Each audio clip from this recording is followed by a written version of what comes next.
All right, one of the strategies of Kamala Harris's campaign since she was imposed by a coup on the entire country has been to hide her and make sure, for very good reason, that she avoids unscripted moments. Unfortunately for her, that strategy, which seemed to have been working in the beginning, has been increasingly failing. Her poll numbers are starting to soften, to put that mildly, and as a result, their strategy has clearly changed, sending her on a media tour, even to the friendliest places where much of her behavior and a lot of her answers have proven to be more embarrassing than anything else. That strategy continued by putting her into what was billed as a town hall of undecided Latino voters in Nevada, run by the Latino news network Univision, and we sent our roving, on-the-road, intrepid, independent reporter Michael Tracy to Las Vegas, where he witnessed the entire spectacle and, needless to say, has a great deal of things to say about a lot of the aspects of what happened, including the parts that were clearly contrived and embarrassing. Michael, good evening. It's always great to see you. Thanks so much for coming on our show. Glenn, it's always such a pleasure and honor to be with you. Yeah, and you got to witness a lot of the show beforehand in your earphone. I know that you've learned a lot about the many things we covered, including precious metal investments, as well as the things that are going on in Israel. So I don't need your comment on that, but I do want to get your comment, though, on the event that you just witnessed in Las Vegas. So just give us your kind of first sense impression of what it is that you saw. Right. So Univision, I guess that would be the more managed. Was that good? Was that all right? Very good. All right. Well, thank you. Thank you. I'm assuming that was totally sincere of a compliment on your part. Univision, I'll use my gringo pronunciation, has been proclaimed that it's holding these, Decision 2024, Destino 2024 town halls with both Kamala and Trump. Trump's was also supposed to be this week, but got postponed because it was to be held in Miami, and the hurricane obviously passed through. So Kamala's went forward today in Las Vegas, where I am. It was on the campus of UNLV, so the University of Nevada, Las Vegas. And I think people ought to remember what the purpose of a town hall traditionally is. Like, what is the genesis or the etymology of that phrase? A town hall is where anybody could show up, raise their hand, and ask a question. Obviously, that's not how it works in the modern political era, where everything is so heavily scripted and choreographed. But this took things to a different level. So they did permit media to get some kind of access to this venue, which in practice means you just get shunted into a side room and you're afforded the luxury of sitting there and watching a feed of the event on camera. It's similar to how they organize debates, where nobody's actually allowed in the actual debate venue anymore. You have to just go to a separate room. But so be it. And I figured one of the values, one value that could be gained from going to this in person would be that I could interview the town hall participants afterwards to better understand how it is that they came to be selected to attend this event, or to gauge what their impressions were of Kamala Harris, very standard journalistic style inquiries. But what I was flabbergasted to discover was that, according to the Univision director of corporate communications, and I'll even give you her name, Anna Negron, just so people can look it up on their own if they so desire. I asked her, so are we going to be able to talk to the town hall participants afterwards? Because we sat there and watched the full event. It was completely banal and generic, other than Kamala Harris added Alberto Gonzalez to the cast of Bush administration officials whose endorsement she's touting.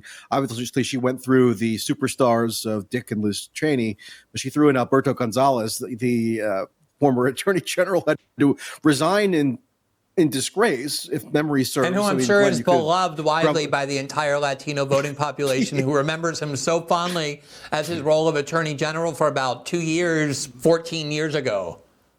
But he has a good last name for that venue, Alberto Gonzalez.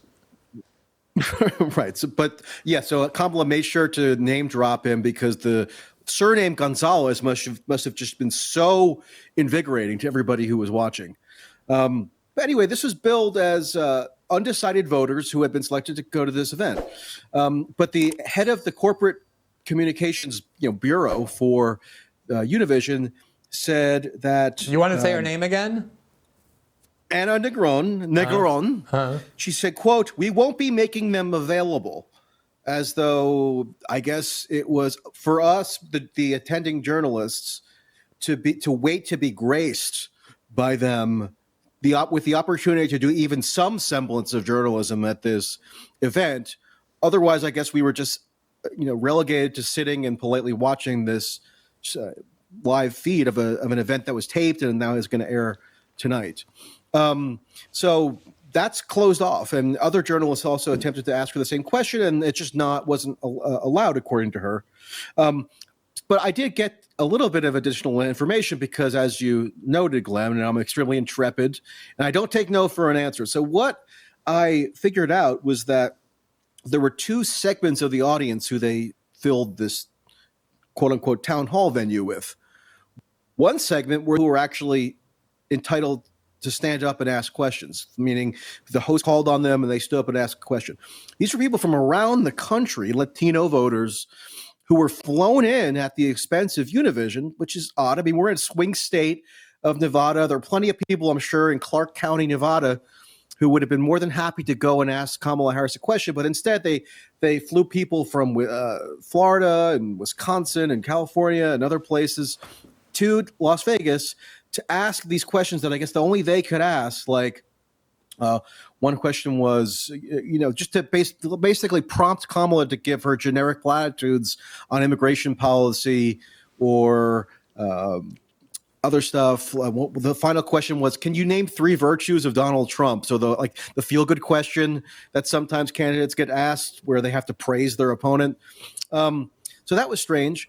But there were also other people in the audience at this event who were not called upon to ask questions, but were just filling seats.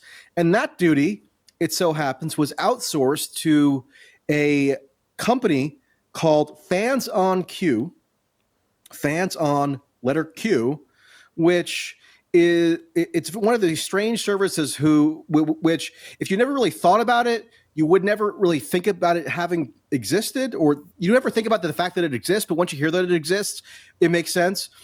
It's a company that goes and puts out casting calls for audience members to attend stuff like music award shows. So this company is used for the Latin Grammy Awards, where they have people, who go and dance at the award show, but they're selected and vetted ahead of time, I guess maybe to be young, good looking, whatever. And they employ that same service for this event. And I sent a little clip that I got from my interview.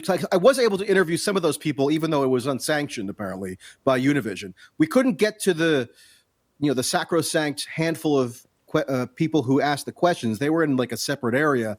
But the ordinary people who got access or admittance through this weird company, they were just kind of funneling out. I was able to ask them questions. So if you want to pull up, again, this was billed on the official PR press release for Univision as specifically tailored to undecided voters, and that the event would be filled with undecided voters. And you could play the clip if you have it. And we I think we have a lot to do. We have a lot to do tonight. We've signed limited time to you at the request of our audience. Okay, well, let me just tell you, it doesn't matter. It's not that exciting. We're going to be putting those videos, just to be clear, on the Locals platform for now. What? Yeah, we have.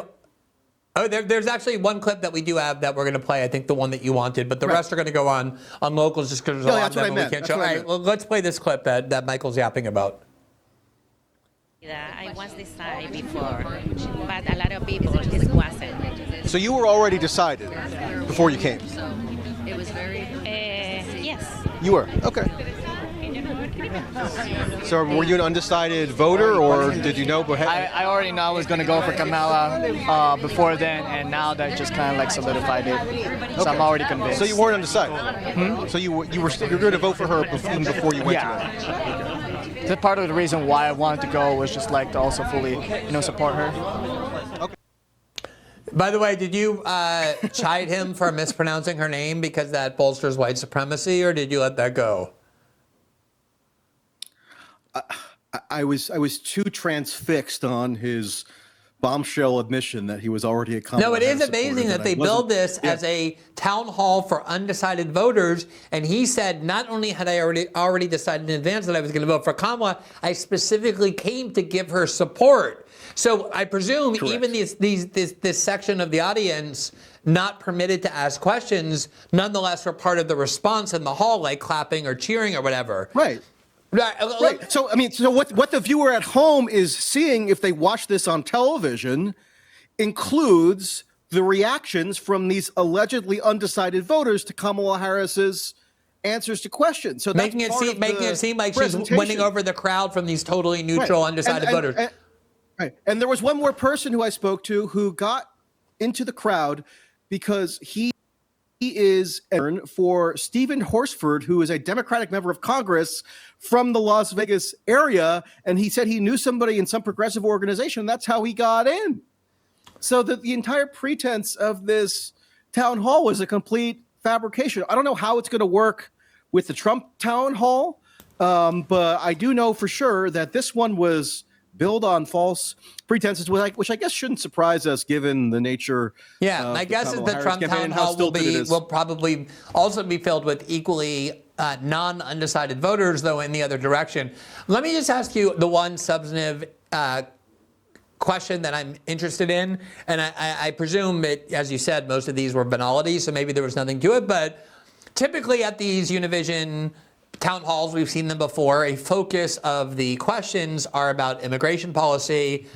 There's been a long time assumption on the part of the Democratic Party that Latino voters are opposed to harsh and aggressive attempts to close the border or attempts like by Donald Trump to rhetorically condemn immigrants. And I think there's been a lot of polling that shows that that's actually not the case, but that's been the assumption of the Democratic Party. So you have Kamala Harris as part of this Democratic wing that for, the 4 years of the Trump administration was comparing Trump to Hitler as a result of his harsh rhetoric about closing the border. And now Kamala is trying to sell herself as actually more of a border hawk than even Trump is. Well, how did she try and navigate that issue? She tried to navigate that issue by repeating one of her stock answers, which, although I don't, fervently follow every single Kamala Harris media appearance, I've heard enough to know that her stock answer on any question related to immigration has to do with that Senate bill that she claims back in February Donald Trump interceded to kill, and that shows that Trump is actually weak on immigration policy because the Border Patrol Union supported the bill. It would have added funding for X number of additional border guards, and it would have expedited the asylum process so people can be, unauthorized migrants can be processed at a greater speed and then potentially be expelled if they don't meet the criteria, et cetera, et cetera. That was her stock answer here. So you're right. If this was in 2020, or in the 2019 primaries, I remember virtually all of the candidates in the Democratic primaries, including Kamala, competed amongst themselves for who could project the most permissive border policy, because they were trying to make it draw it as a contrast with Trump, who was the Hitler and presiding over concentration camps, with AOC going to the outskirts and crying for photo shoots in her white outfit, her angelic white outfit.